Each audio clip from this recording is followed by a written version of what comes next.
There's been mud on my soul, there's been anger inside me, there's still unforgiven deeds that now it's time to free. I've been trapped inside so long, don't remember how to live, how much of life has passed me by as I slept inside my dreams. Oh yes, sip the waters too, let them wash all over you.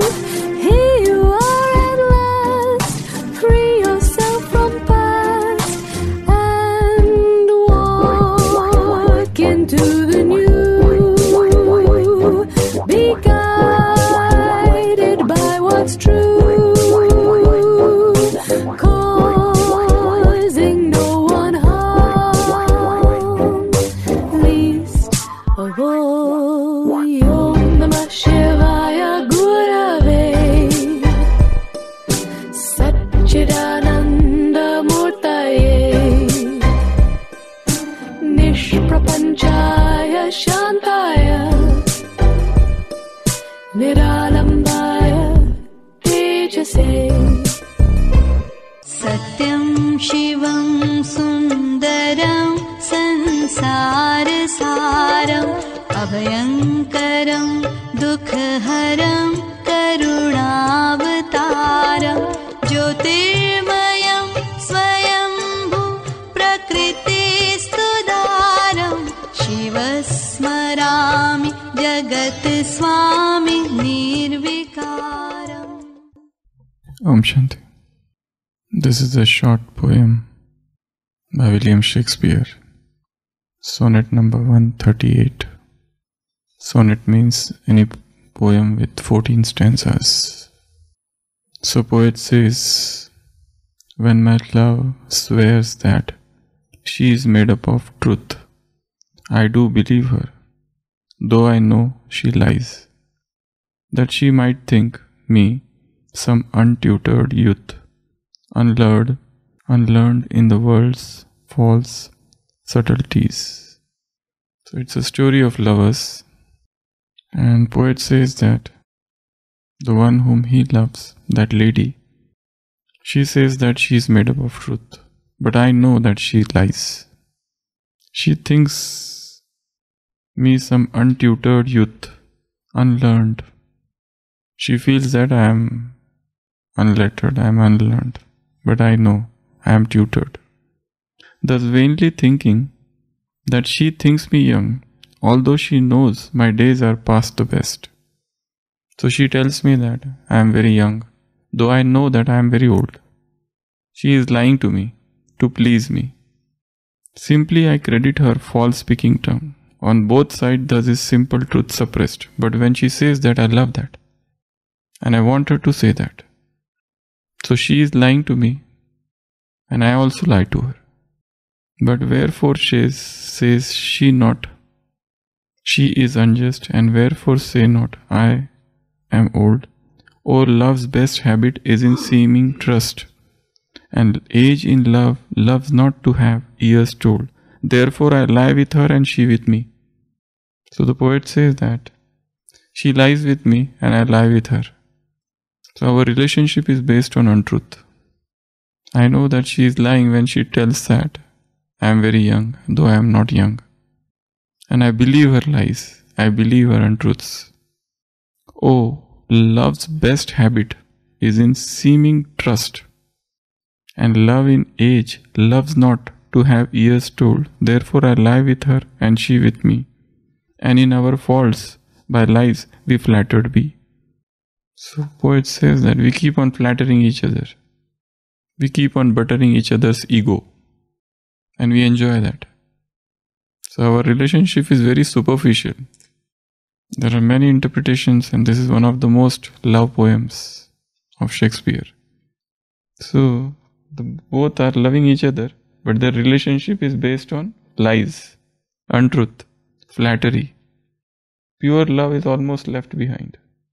They are just pleasing each other, and that is satisfying their ego.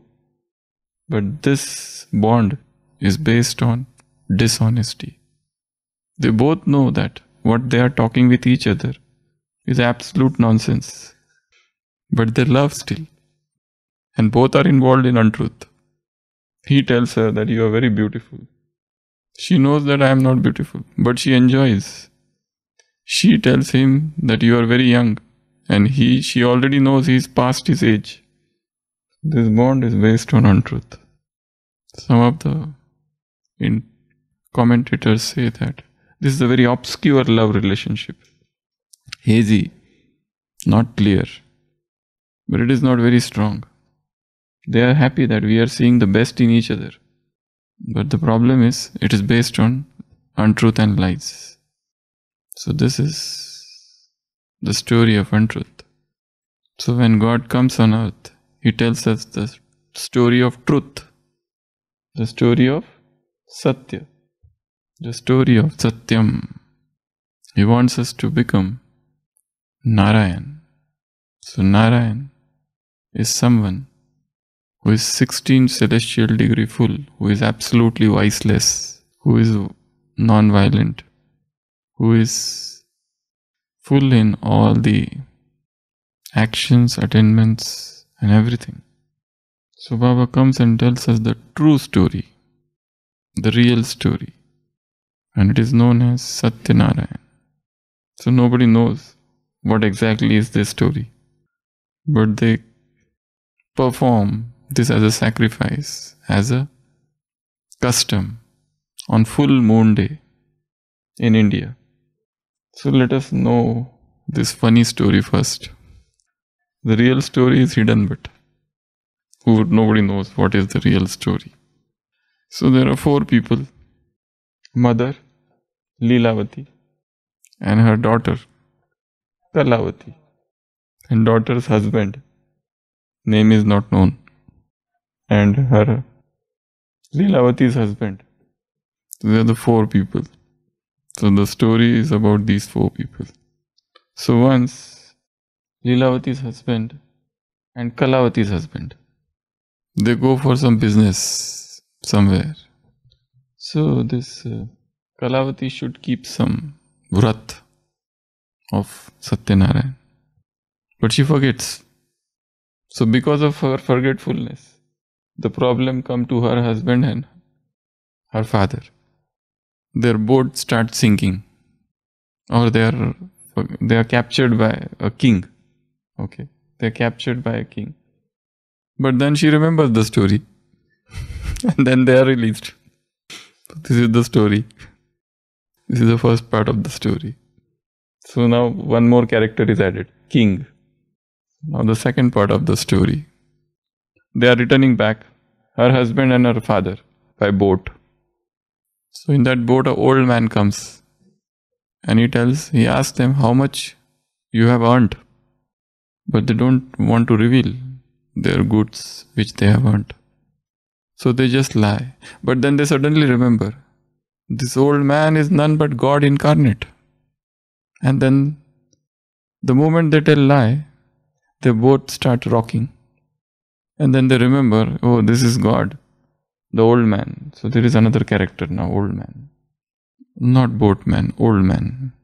Boatman is different. So they say, oh, no, forgive us. We will tell you the truth. And they tell the truth. And the boat stabilizes. So that is the end of the story. So what is the moral of the story? So the first moral of the story is, be honest. Be honest. If you are not honest, the king will catch you. And the king is Maya. Okay? The king is Maya. The king will catch you if you are not honest. And you have to remember your vrat. So it's a story of becoming Narayana. So there are different names in this story. One is full moon. Full moon is complete. Celestial degree full. And then Leelavati and Kalavati. Leela means actions. And Kala means degrees. 16 celestial degree full. So they indicate that you have to become a true Narayan with treading the path of truth and full in Kalas and full in all the virtues, all actions. That is the story. The second part of the story. When they are returning, husband and her father. The old man comes and asks, "What have you got?" And they lie, "Nothing." And the both start sinking. And then suddenly they feel this is an incognito God.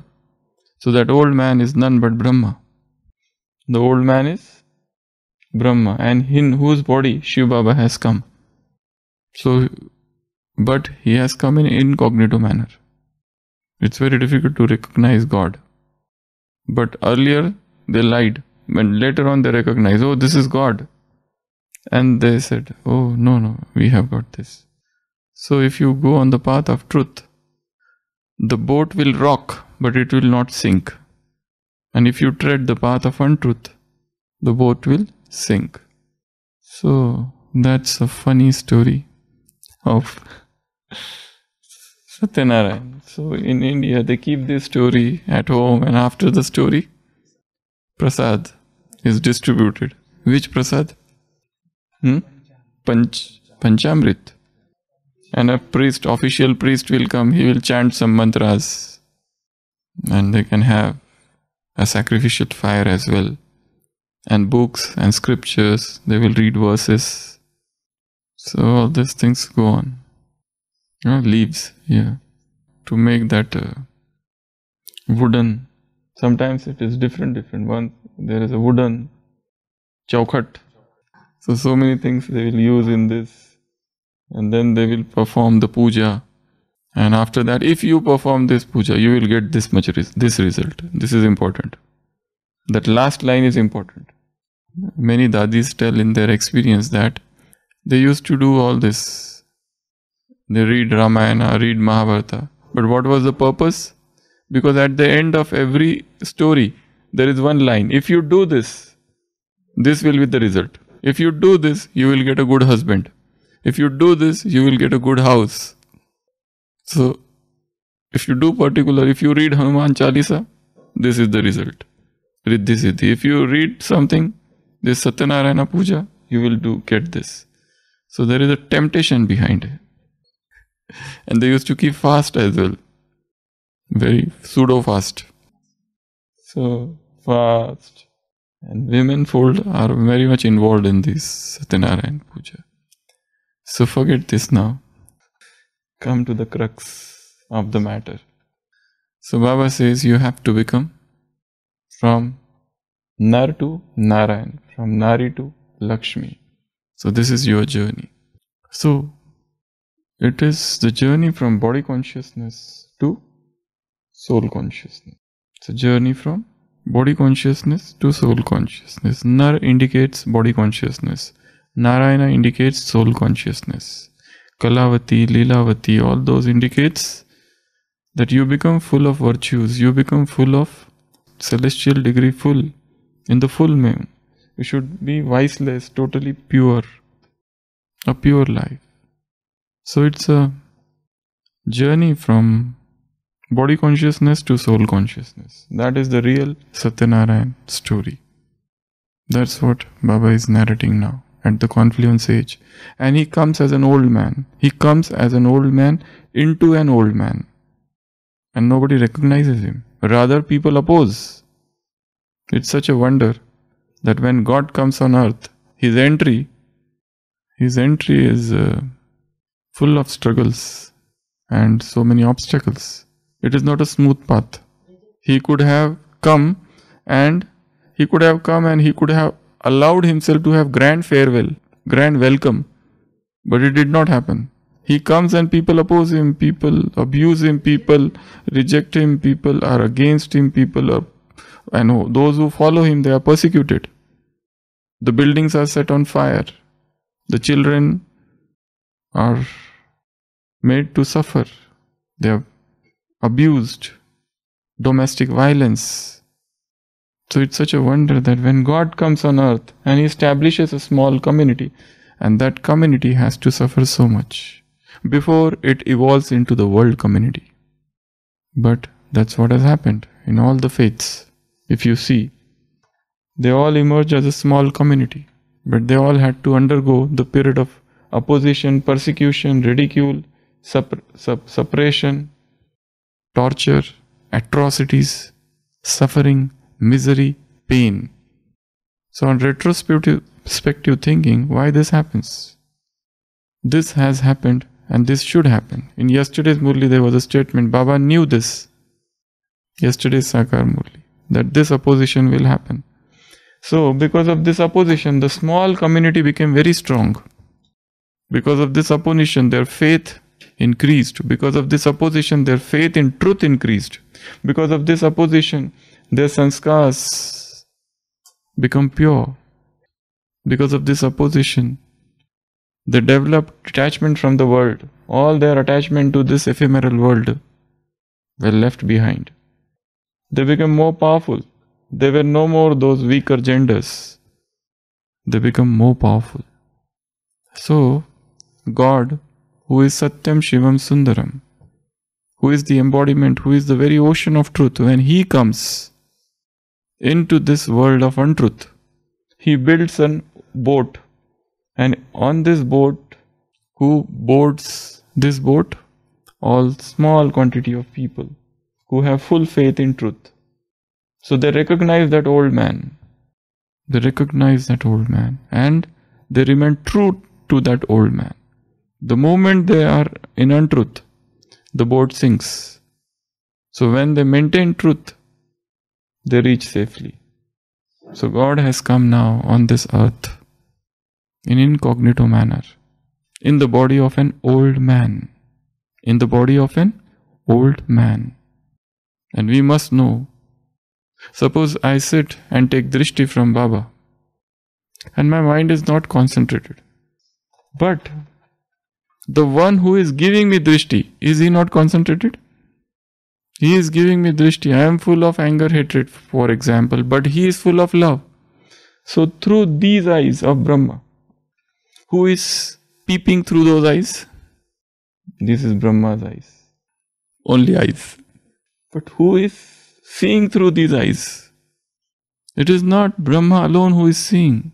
It is Shiv Baba who is seeing through these eyes. So, his drishti, is it contaminated? He is full of love. That's why, even if I don't feel concentrated, take power from him. Because he is always full of power. Even though I may be full of lies, but he is always full of truth. That's the importance of drishti. You have to take drishti from Baba and give drishti to the world. It is not that every moment, every time you sit in yoga, you are fully concentrated, you are full of truth, you are fully viceless, sinless. But still, this faith that the one who is in front is absolute truth, is absolutely pure, and his rays of purity would remove all the impurities which are within me. So keep on taking drishti from him. Such drill of meditation is not there in any religions of the world, because such concept was never there. There human beings were like godly figures. They were considered as great men, as religious founders. They were considered as Tirthankaras, Buddhas, Ishwar Putra, and so on, messengers of God. So, but this path will be path of, you will have to suffer. And all those they had to enter. So that initial batch of people who joined the bandwagon, they had to undergo the period of persecution. Such persecution is no more there. But same thing which has happened from outside, it will happen from inside. There would be conflict of sanskars here. And that's why stick to truth. That's it. That is the real Satyanarayan story. Lead the path of honesty. Have no untruth in your heart. You may be blamed, abused, accused, but so long as you know that your heart is very pure, there is no fear at all. So to perform Satyanarayan Puja is not a ritual, it's not a... Every moment is this story of Satyanarayan going on. Every moment is this puja going on. Nowadays there is a digital puja, you know. You don't have to call a priest. You just have to click, and the flower goes up and falls. Click, and then something oil or ghee goes and falls. Click, dhoop, then click. Everything happens with the click of the hand. And prasadam, all right. So everything is online. So that's the story of Satyanarayan. The Leelavati, the Kalavati who are mentioned, the husband, the father, the old man, the king. So there are 4, 5, 6 people in this story of Satyanarayan. So they all are here. And full moon. And the boat of life. And the ocean of life. The ocean is full of storms. Every moment of Brahmin life is a moment of storm. The storm will come from some or other side. But you know, and you have to remember one thing, that all storms, all situations are temporary. They come, they go. They come, they go. If you review last 10 years of your life, so many situations came. Where are they now? They are gone. But when they came, you were terrified, you got scared. But if you look at those situations now, they appear to be play. So whatever is happening now is also a play, is also divine Leela, it's a divine play. Everything is happening as per that divine plan. So, no fluctuations. Everything is temporary, anitya. They come and they go. They come and they go. They come and they go. Everything is uncertain. That's it. That is what is life. This is the only way you can remain steadfast in truth. Otherwise, your boat will rock. But have faith, the boat will remain stable. The boat will remain firm.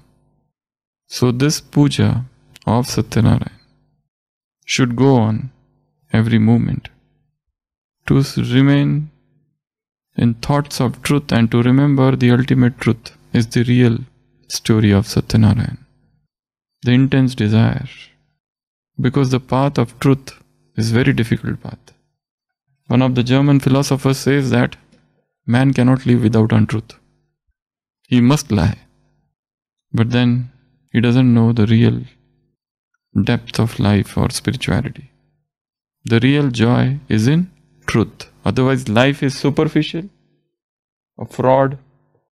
A life is show off, exhibition, with no substance within. And it's a very poor life, a very artificial life, a very obscure, very unclear life. If you want a very clear, crystal clear life and crystal clear heart, you must tread the path of truth, even though it is very difficult initially, but gradually, just as to lie is an habit, to speak truth also is an habit. So when you remain in truth, you speak truth, automatically it becomes an habit. Om Shanti.